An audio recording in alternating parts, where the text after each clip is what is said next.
Muy bien, muy buenos días, muchas bendiciones a ustedes también que nos vayan a acompañar en línea. Damos gracias al Señor por un domingo de resurrección y vamos a estar principalmente, bueno, no necesariamente, pero vamos a empezar en Lucas capítulo 24 y voy a leer el versículo 5. Lucas 24, 5. Dámelo bien en el teléfono, entonces. Sí, yo tengo mi teléfono, pero sí. 24. Lucas capítulo 24 y el versículo 5.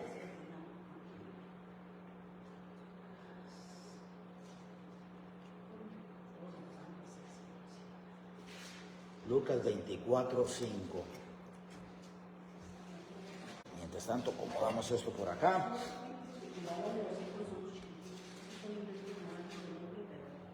Pero funcionan. Sí, funciona. Muy bien. En esta mañana quisiera compartir con ustedes buscando a la persona correcta en el lugar equivocado. Buscando a la persona correcta en el lugar equivocado. Hace muchos años, mi hermana y mi mamá estaban visitándonos. Ya mi mamá falleció y esto era antes de que mi hermana se casara. Y habíamos ido a visitar a la familia de mi esposa en Virginia Oeste, más o menos como unas 8 horas de aquí, de viaje. Y coincidencialmente estaban mis suegros, que por cierto también ya mi suegro falleció. Y resulta que oímos ahí una pequeña conmoción. Resulta que mi suegra había perdido el diamante del anillo de compromiso. Los anillos, especialmente los de compromiso, tienen unas patitas, generalmente son de oro, son 4, 6 patitas. Y algunas veces uno trabajando todo, se abren esas patitas y se cae el anillo, se desmonta, se desmonta la piedra. ¡Ay, la piedra! Y entonces empezamos todos ahí de 4 patas a buscar. A ver. Pero era básicamente una aguja en un pajar. Imagínense, en una casa. Mi suegra andaba por acá, estuvo cocinando en el baño, en el patio. ¿En dónde se le había perdido ese diamante? Entonces ya nos dimos por vencidos, ya no apareció. Mi mamá padecía de la vista, tenía muchos problemas de la vista. Y resulta que a la mañana siguiente estaba peinándose y en eso ve algo brillante. Ay, y ya entonces se fue y encontró, coincidencialmente, la piedrita.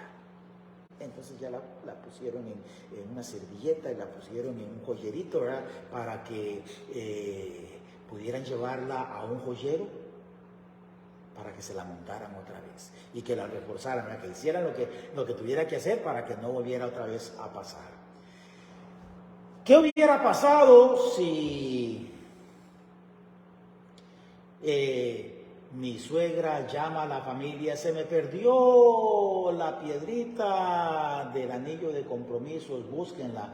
Y nosotros aquí en Woodstock buscándola y la otra familia allá en Costa Rica buscándola. No, porque están buscándola en el lugar equivocado. Y eso es lo que estaba pasando con estas personas. Estaban buscando a la persona correcta. ¿A quién? A Cristo. Pero lo estaban buscando en el lugar equivocado. ¿En dónde? En la tumba. Ahora vamos a hablar un poquito acerca de matemática. ¿Hay alguno de ustedes que sea bueno en matemática? O más o menos bueno, que las entiendan. Más o menos. Sí. También, ok. ¿Cuánto es? Mi esposa es la que es genia en matemática, ¿verdad? Igual que Amy. Son las dos matemáticas de la familia. No. 1 de 10 es un ¿qué? Es un décimo. 1 de 100. Centésimo. 1 de 1000. Un milésimo. 1 de 1.000.000. Un millonésimo. Y ahí sigue. Entre más grande sea el número, menos probabilidades hay de que eso suceda. Cuando uno ya está en matemáticas más avanzadas, yo lo sabía en aquel entonces cuando lo estaba estudiando, ya ahora tengo 30 años, 40 años 35 años de no manejar esos números, pero recuerdo que cuando estábamos en matemática un poco más avanzada, se decía, la probabilidad de que esto suceda es 1 por 100 elevado a la 50 potencia. ¿Alguno de ustedes tiene una idea de más o menos qué es lo que significa eso? 1 por 100 elevado a la 50 potencia. Es una probabilidad entre el número que da multiplicar 100 por 50. Y hay otros números que era 1 por 100 a la 500, a la potencia 500 o a la potencia 1000. Entonces, era agregarle esa cantidad de números. Entonces, hoy en día tenemos, para hacerlo más fácil, 8 billones de personas, que serían 8.000.000.000 de personas. Si hubiese una enfermedad que afectara a uno entre 8 billones de personas, ¿qué tan preocupados deberíamos de estar nosotros? No mucho, porque quiere decir que entre todas las personas que viven actualmente, solamente habría una persona que tendría la probabilidad de enfermarse de esa enfermedad. Pero si oyésemos de una enfermedad que afecte 1 de cada 50 personas, ya ya es una enfermedad bastante seria. Si es 1 de cada 5 personas, sí, porque quiere decir que de cada 5 personas que conocemos va a haber una que va a estar sufriendo esa enfermedad.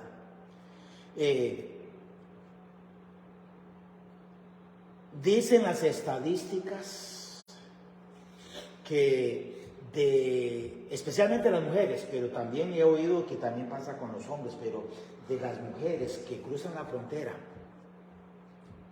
creo que es 1 de cada 5 mujeres es violada.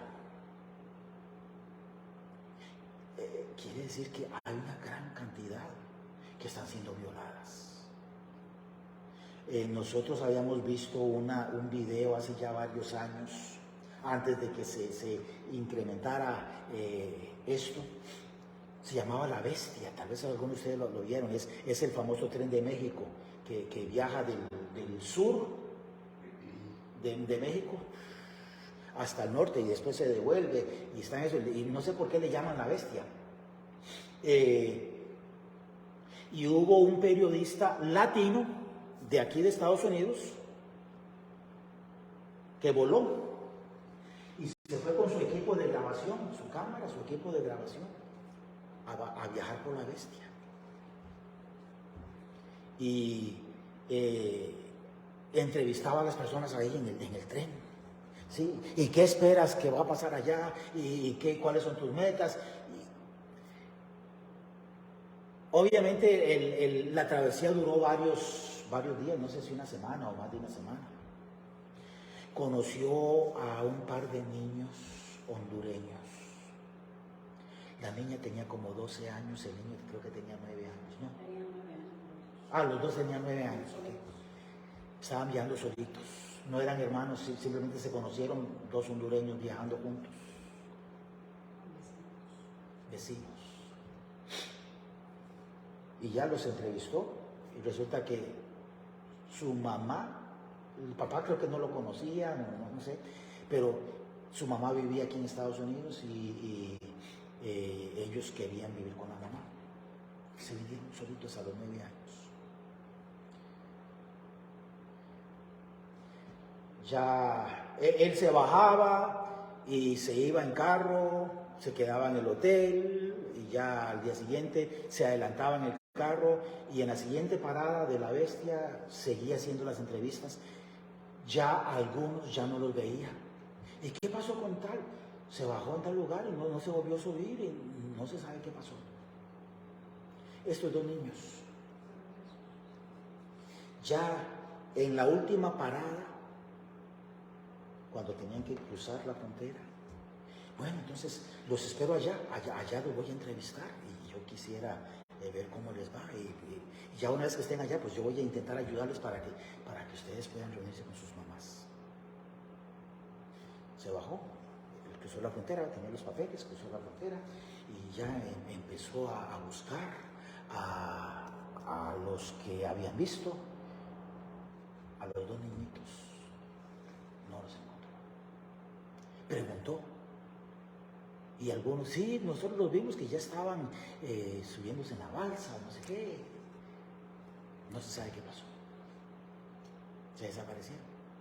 Hubo otro que lo atrapó migración y lo tenían en un centro y ya lo iban a devolver y él también a ese sí lo entrevistó y él contó historias desgarradoras de situaciones sumamente difíciles. Pero bueno, lo que quiero decir con esta ilustración es que 1 entre 8 billones es prácticamente, estamos a salvo.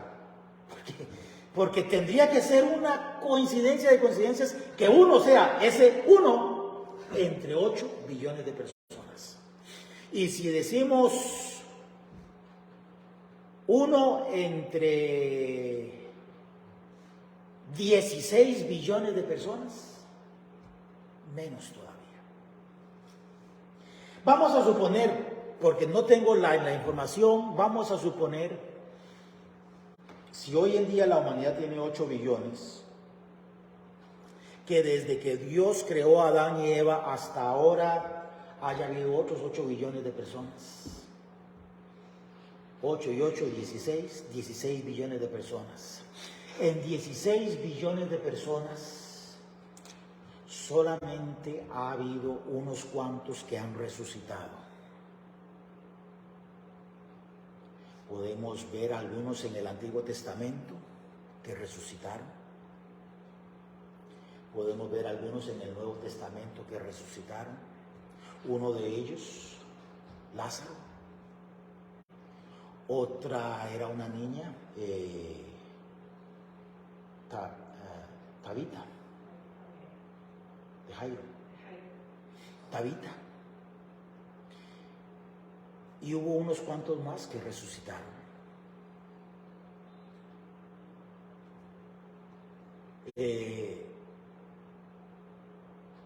El día en que Jesucristo murió, que hubo un temblor grande, algunos dice la Biblia que salieron de sus tumbas, resucitaron. Pero todos ellos volvieron a morir. Porque el poder que los resucitó era un poder externo.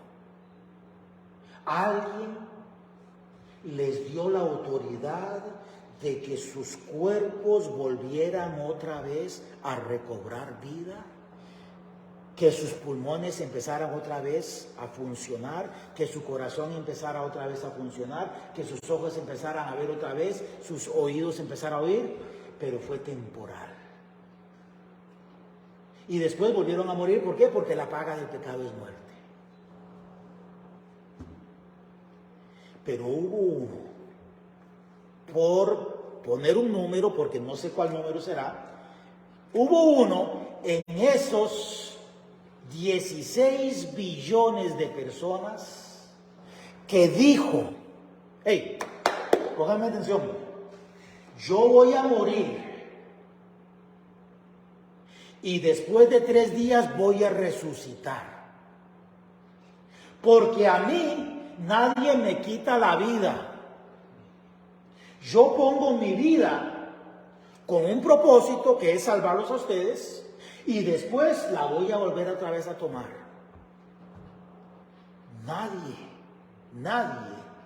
tiene esa autoridad. Los que resucitaron anteriormente a Jesucristo, resucitaron por el poder de Dios. Jesucristo resucitó por su propio poder. Y Él dijo, la Biblia dice, porque la paga del pecado es muerte. Yo no estoy muriendo por mi propio pecado, yo estoy muriendo por el pecado de ustedes. Como no es mi pecado, una vez que yo pague por el pecado de ustedes, la muerte no tiene control sobre mí. Entonces, una vez que yo termine la obra que el Padre me ha encomendado, que es salvarles a ustedes, yo voy a resucitar otra vez. Y esto es lo que queremos ver en esta mañana. Buscando a la persona correcta, pero en el lugar equivocado. Versículo 5 dice entonces, y como tuvieron temor, bajaron el rostro a tierra. Les dijeron, ¿por qué buscáis entre los muertos al que vive?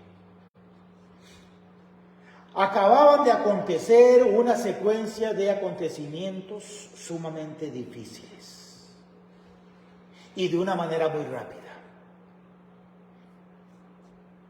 El domingo pasado estuvimos hablando aquí en la iglesia acerca de lo que era el Domingo de Palmas.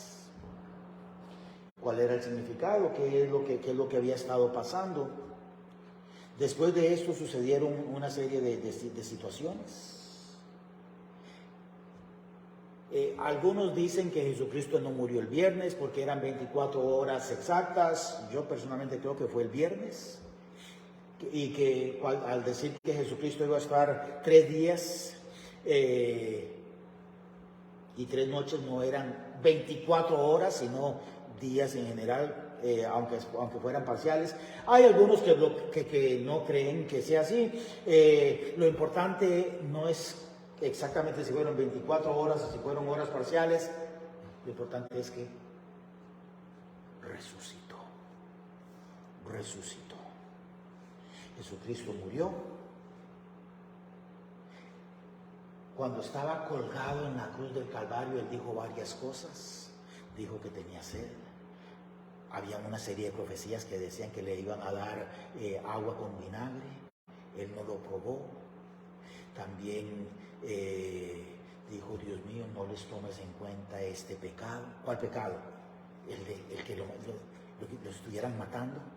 Después también dijo, consumado es. Es una frase en griego que es tetelestai, es ya no hay nada más que hacer, ya está totalmente acabada la obra, ya está totalmente hecha. Y dice que después de que dijo esto, entregó su espíritu. De esos 16 billones de personas, 16 mil millones de personas, ni una sola persona antes ni después de Cristo ha entregado su espíritu. Su espíritu se les va. Nosotros no vamos a decir, Dios, ya acabé la obra que tú me has dado, ya mi esposa es multimillonaria, ya mis hijas tienen su carrera, ya acabé la obra, voy a entregar mi espíritu. Multimillonaria. Me explico, yo no llego y digo, ok, espíritu, ya sal de mi cuerpo porque ya acabé la obra. ¿Cómo hago yo para obligar a mi espíritu a que salga? Hay personas que se suicidan, pero eso no es entregar el espíritu, eso es quitarse la vida. Jesucristo no se suicidó. El castigo tan brutal, los latigazos que le dieron, que destrozaron su espalda, los golpes que le habían dado, la estocada que le dieron en el corazón, que partió su corazón, eso no fue lo que mató a Jesús. Jesús no estaba muriendo por la paga de su pecado. Él dice, bueno, Señor, Dios, ya terminé la obra que tú me has dado. Y entonces él dijo, bueno, espíritu, sal de mi cuerpo. Y el espíritu salió de su cuerpo. Él entregó su espíritu. Él entregó su alma. La entregó por nosotros para poder salvarnos. Sus corazones estaban entristecidos de estas mujeres porque Jesús, el hombre a quien amaban, había muerto. Ellas fueron a terminar de embalsamarlo, pero no encontraron su cuerpo. Todavía estaban confundidas, todavía estaban, ¿qué habrá pasado? Cuando oyeron a estos ángeles hablar con ellas, ellas pensaron que era el encargado del cementerio, se le llama el hortelano. Ellas pensaron que era el encargado del cementerio y le dijeron, Señor, si cambiaste el cuerpo de Jesús y lo pusiste en otro lugar, dinos en dónde está, nosotros vamos por él. Y fue cuando se dieron cuenta de que no eran los hombres encargados del cementerio, sino un par de ángeles que les decían, ¿por qué están buscando entre los muertos al que vive? ¿Por qué están buscando entre los muertos al que vive? Jesús había resucitado tal y como lo había anunciado. La gran mayoría de la humanidad hoy en día no busca a Jesús. Una gran cantidad de la humanidad religiosa lo busca en el lugar equivocado. Lo busca en tradiciones, lo busca en bautismos, lo busca en rituales, lo busca en... hay religiones que buscan a Dios a través de cargarse de bombas, ir a un lugar y volarse. Y matar a cientos o miles de personas. Hay religiones que buscan a Dios a través de que cuando mueren llevan a sus seres queridos a un río en India que se llama el río Ganges y los queman y arrojan sus cenizas en el río, porque el río es el que lleva a las personas al cielo. Esa es su creencia. Están buscando a Dios en el lugar equivocado. Pero unos cuantos hemos comprendido que Jesucristo no está en la tumba. Unos cuantos hemos creído que a Jesucristo no se le puede buscar entre los muertos, porque Él vive. Unos cuantos hemos comprendido lo que significaban las palabras de Juan el Bautista cuando vio a Jesucristo y dijo, he aquí el Cordero de Dios que quita el pecado del mundo.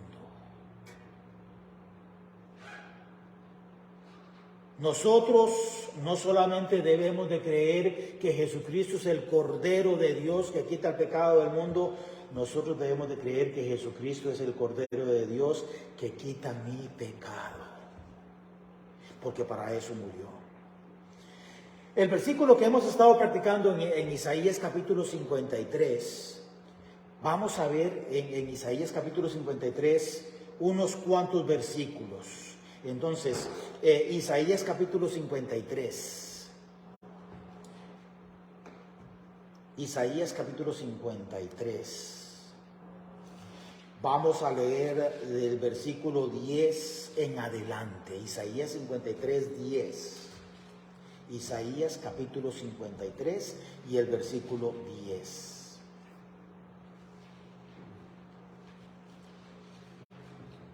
Ajá.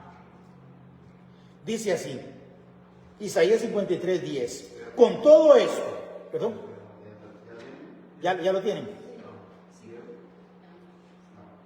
¿Diego? Sí, ok.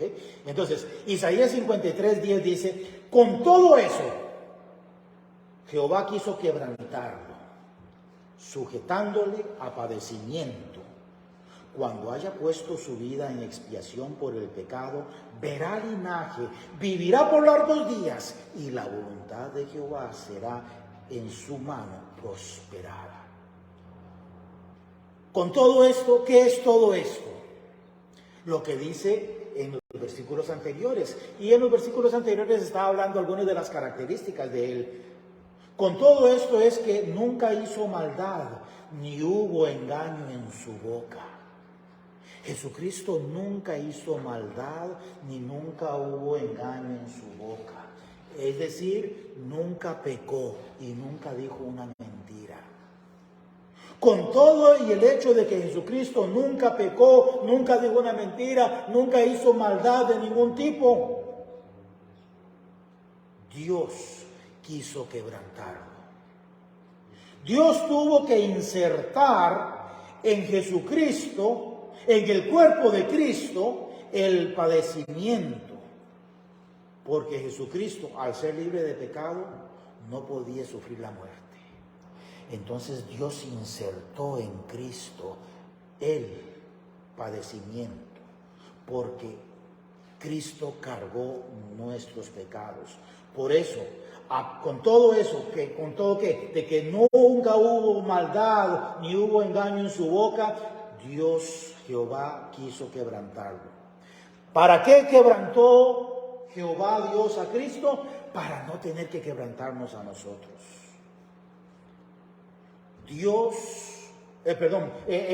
Jesucristo dio su vida en expiación por nuestro pecado. La palabra en hebreo, donde dice que Él dio su vida, Él puso su vida, la palabra en hebreo, la expresión en hebreo, lo que significa es, dio su última respiración. No sé si ustedes han tenido la oportunidad, la experiencia de ver el último respiro de alguien, especialmente si es de un ser querido. Cuando mi papá estaba enfermo, él murió de cáncer de pulmón. Mi hermana me llamó y me dice, Fran, vente porque ya papito está por morir. Yo llegué. No estoy muy seguro si pude ver o no, pero estábamos todos reunidos, mi mamá, mis 3 hermanos y yo. Todavía estaba calientito, pero ya no estaba respirando. Eso es lo más cercano. Tal vez pude ver su último respiro, pero ya sus pulmones, que estaban llenos de cáncer, respiraron una vez más, exhalaron, para no volver otra vez a expandirse. La Biblia dice que Jesucristo, cuando dice este pasaje que les estaba diciendo, cuando haya puesto su vida en expiación, es cuando haya dado su último respiro. En la cruz del Calvario dijo, consumado es. Y después de esto, entregó su espíritu. Quiere decir que dio su último respiro y murió. Lo hizo por nosotros. Dio su último respiro por nosotros. Él podía haber seguido viviendo, pero él había nacido. Celebramos la Navidad del nacimiento del Salvador en un pesebre, en un establo. Celebramos como él a los 12 años estaba impresionando a los doctores en la ley con su sabiduría. Vemos su primer milagro cuando convirtió el agua en vino. Vemos cuando empezó a predicar, a enseñar, a hacer milagros. Vemos cuando fue traicionado. Vemos cuando fue crucificado. Vemos cuando fue alanceado. Vemos cuando fue enterrado. Pero gloria a Dios, también podemos ver cuando resucitó. Todo esto lo hizo por nosotros.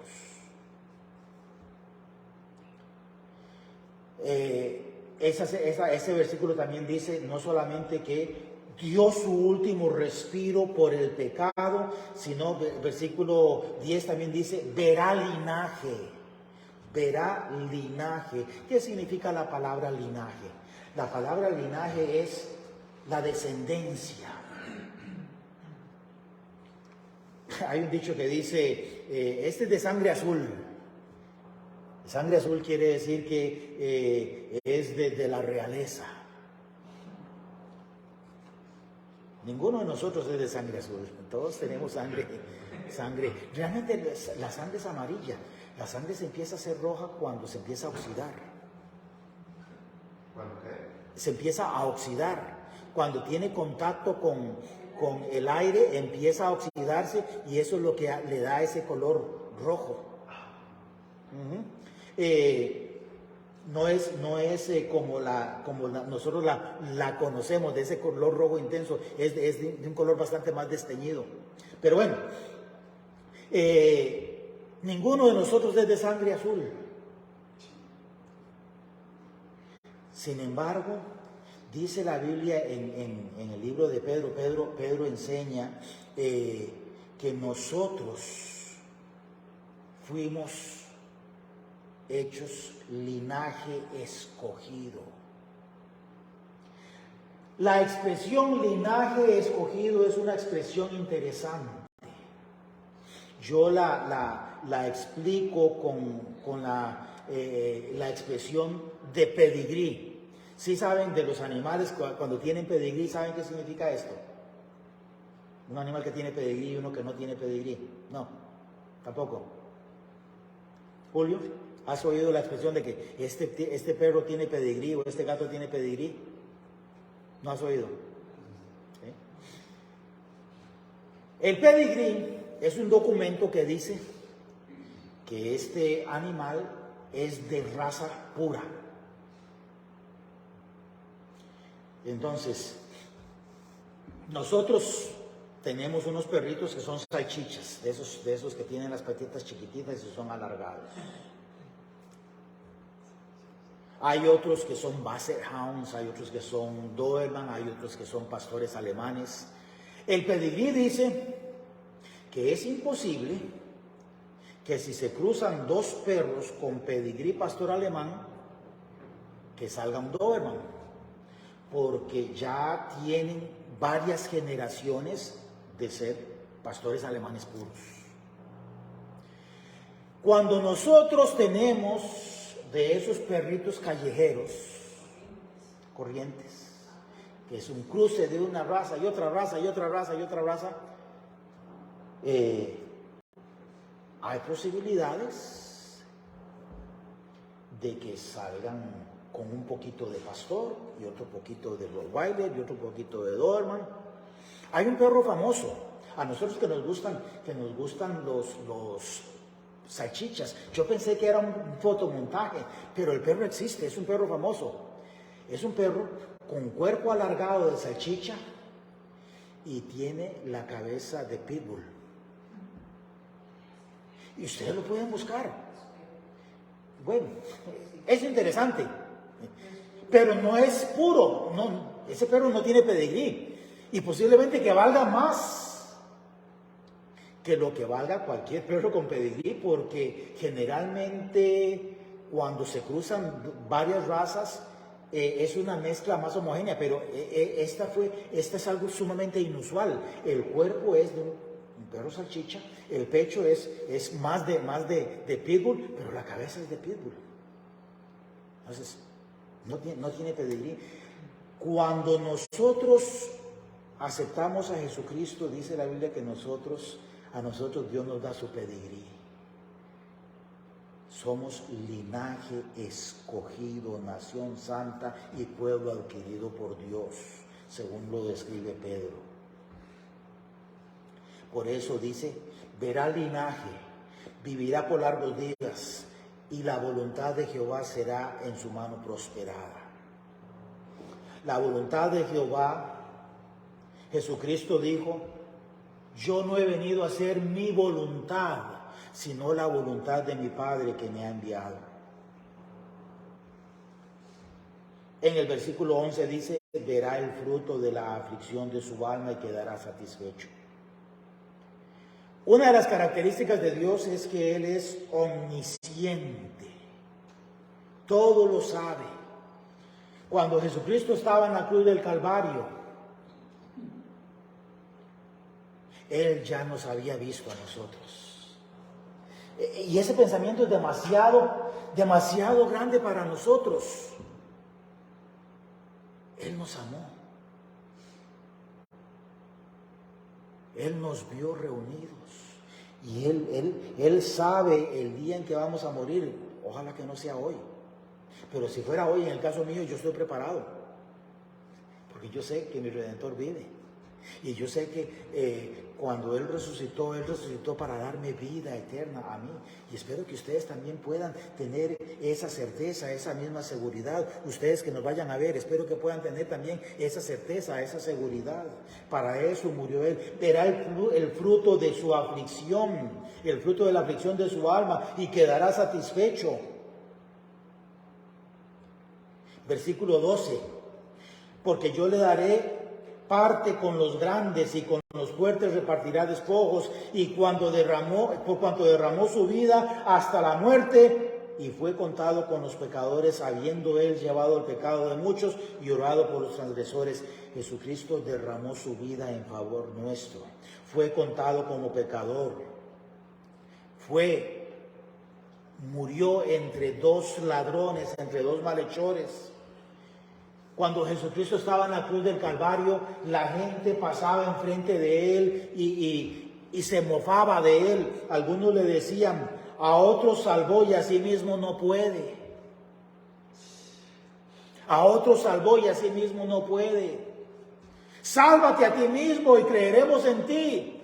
Y saben que Jesucristo hubiera podido salvarse a sí mismo. Jesucristo hubiera podido decir, Dios, no aguanto más, bájame de aquí. Y que estos, literalmente era, que estos se vayan al infierno.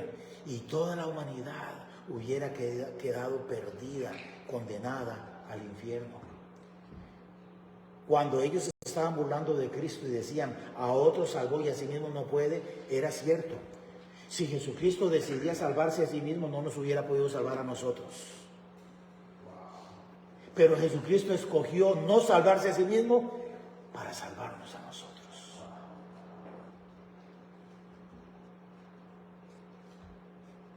Versículo 12, entonces, yo le daré parte con los grandes. Derramó su vida hasta la muerte y fue contado con los pecadores, habiendo Él llevado el pecado de muchos y orado por los transgresores. Algunas veces las personas dicen, pastor, usted que está bien cerquita de Dios, ore por mí.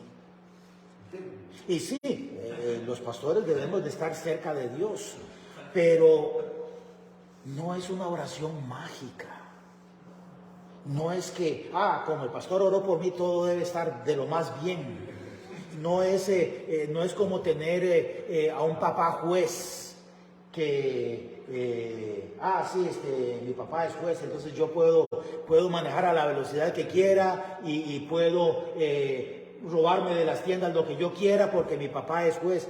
No es, bueno, primero que nada eso no sucede, pero por lo menos no debería de suceder. Pero el hecho de tener una relación con Dios no es licencia para pecar. No es el pastor oró por mí, entonces ya todo quedó solucionado. No, nosotros tenemos que orar por nosotros mismos. Y nosotros tenemos que arreglar nuestra vida directamente con Dios. Sin embargo, aquí dice que Jesucristo oró por los transgresores. Muchas veces nosotros, Señor, y bendice a todos los que han llegado. Pero nosotros no recordamos los nombres de todas las personas. Cristo sí. Cuando Jesucristo oró por los transgresores, oró pensando en cada uno de nosotros. Qué pensamiento más hermoso. Cristo oró pensando en Francisco. Wow. Cristo oró pensando en cada uno de ustedes. En cada uno de ustedes también.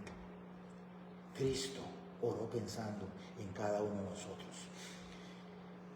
No tienen que buscarlo, si lo quieren buscar, búsquenlo, pero voy a leer en el Salmo 16:10 dice, otra profecía con respecto a Cristo. El Salmo 16:10 dice, porque no dejarás mi alma en el Seol, ni permitirás que tu santo vea corrupción.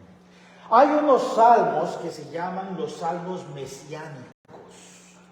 Los salmos mesiánicos son unos salmos donde el autor estaba escribiendo y repentinamente escribe algo que algunas veces pareciera no tener sentido, porque como que salía de contexto. En el Salmo 16:10, repentinamente se dice, no dejarás mi alma en el Seol. La palabra Seol es una palabra que tiene dos significados, un significado literal y un significado espiritual. El significado literal es la tumba, y el significado espiritual es el infierno, Seol. El Salmo 62:10. Entonces, cuando dice aquí, porque no dejarás mi alma en el Seol. Y el significado de la palabra Seol es lugar de los muertos. Por eso es que puede tener los dos significados. El lugar de los muertos es la tumba, ¿verdad? Los muertos no se mantienen en la sala o no se mantienen en la cocina. Los muertos se llevan al cementerio y el cementerio es el lugar de los muertos. Pero ese es el cuerpo físico y el cuerpo espiritual está también en el Seol, especialmente en el Antiguo Testamento. Ya sería una explicación un poquito más diferente, pero dice, no dejarás mi alma en el lugar de los muertos, ni permitirás que tu santo vea corrupción. Se refería entonces al cuerpo. Dios no iba a permitir que el cuerpo de Cristo se descompusiera. ¿Por qué? Porque lo iba a resucitar. El cuerpo de Cristo fue preservado, no vio corrupción y su alma no quedó en el sepulcro. Su alma volvió a su cuerpo y su cuerpo salió del cementerio.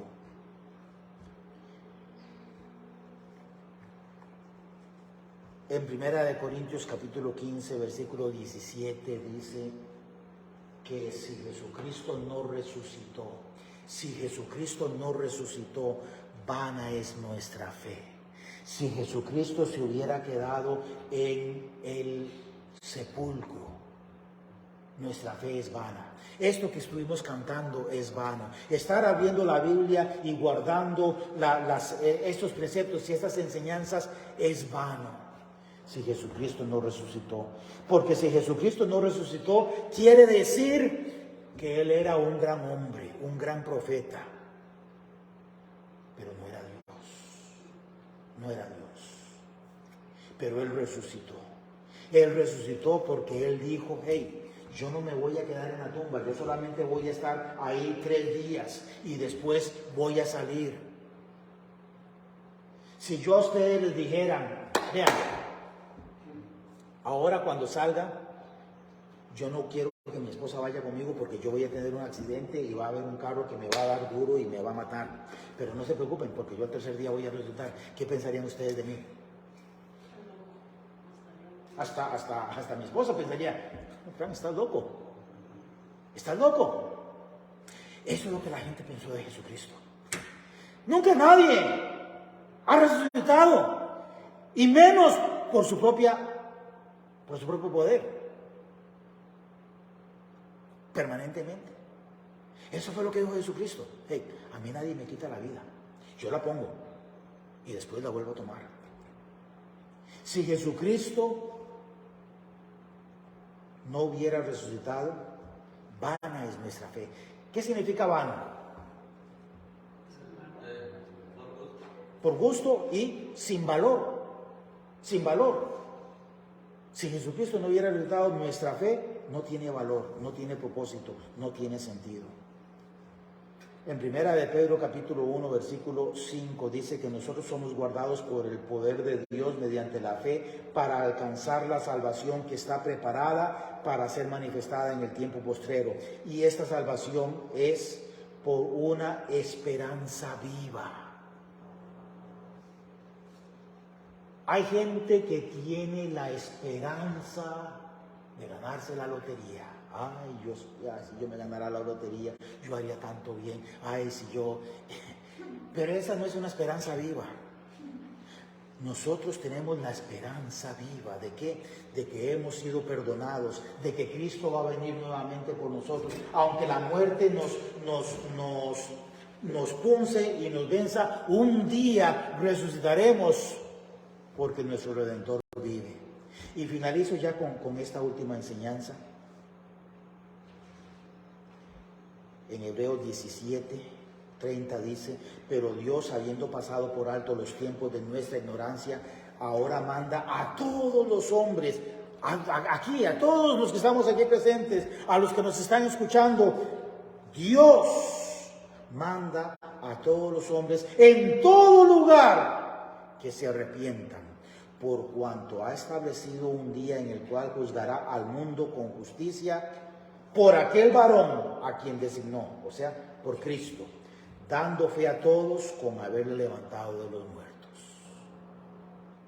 Dios quiere que todos los hombres nos arrepintamos, todas las personas nos arrepintamos, porque un día Jesucristo, el que resucitó de los muertos, va a ser el juez.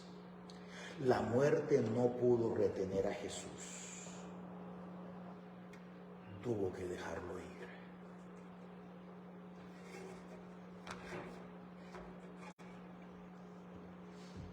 Algunas veces nosotros estamos jugando juegos. Yo recuerdo cuando estábamos en los Boy Scouts, jugábamos algunos juegos que eran un poquito fuertes, un poquito agresivos, y había uno donde se hacía una cadena, entonces empezaba uno y atrapaba a uno de los compañeros, entonces tenían que unirse los brazos y tenían que correr y atrapar a otro. En el momento en que se cerrara el círculo, entonces ya esa persona quedaba como parte de la cadena. Y yo siempre había sido muy rápido.